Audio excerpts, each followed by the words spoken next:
October. 7th of October. Dear children, the other day I was very worried. I kept hearing a funny sort of rustling noise wherever I went. I told Sandy about it, and he said he couldn't hear anything. I looked all around to see what could be making the noise, and I saw a little wagtail bird sitting on the top of our kennel, wagging her tail up and down.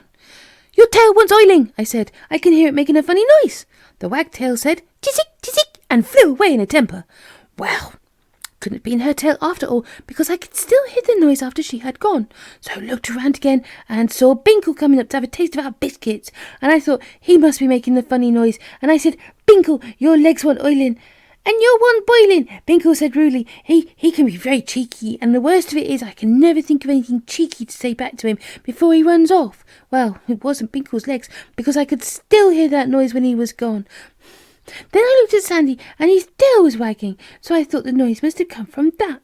And I said, "Sandy, your tail must have got rusty. I can hear it make a noise as it wags."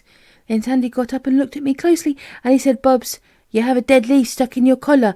Every time you move it rustles, and you think you can hear someone else making noises." Well, it was the leaf. When I took it out of my collar, all the noises stopped. Sandy says my brains want oiling.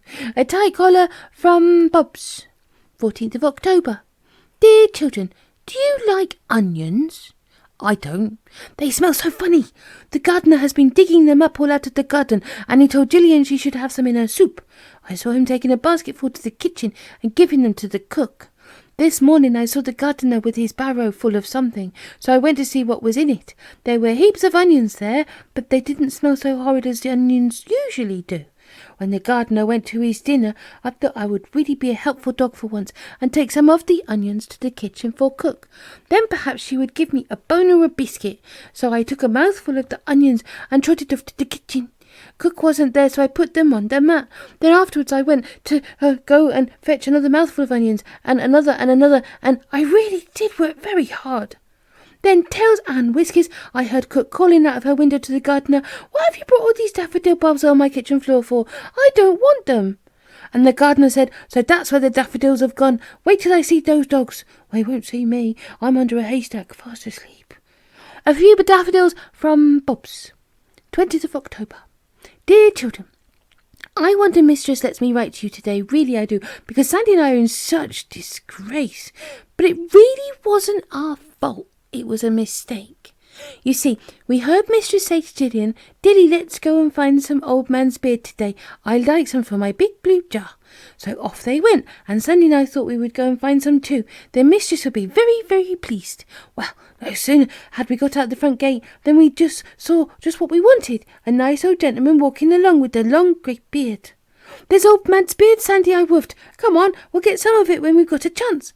So we followed closely at his heels. He didn't seem to like us at all. He kept shooing us away with his stick, but we always went back. Then at last he came to a gate, and he leaned over it. His beard fell down the other side, and I said to Sandy, "Now was our chance." So we crept under the gate, and I jumped up at the nice old gentleman's beard. He jerked up his head in a fright when he saw Mistress and said, "Madam, will you please call your fierce dogs off? They are attacking me." Oh, what a story, wasn't it? "Whatever are you two doing?" Mistress said crossly. "Only getting some old man's beard for you," I said. "We thought you'd be pleased." "Oh, well, now it turns out, children, that old man's beard is a fluffy grey plant. Well, who would have thought it?" A few whiskers from Bob's. 27th of October. Dear children, I am getting a bit tired of the trees in our garden. They're so untidy. They keep taking off their leaves and dropping them all over the place. The willow tree over my kennel is the most tiresome of all. It drops leaves on my nose all day long, no matter where I lie. And not only that, the trees and plants are sending off millions of seeds, and thistledown comes floating into the garden and settles on my whiskers and makes me sneeze. The pansies wait until I come by, and then they explode their seed boxes and shoot tiny hard seeds all over me. And the sycamore tree sends me presents of seeds with wings that lie about my yard and rustle like mice. I keep popping out to see if a mouse is nibbling my biscuits, but it's only the seeds flying about.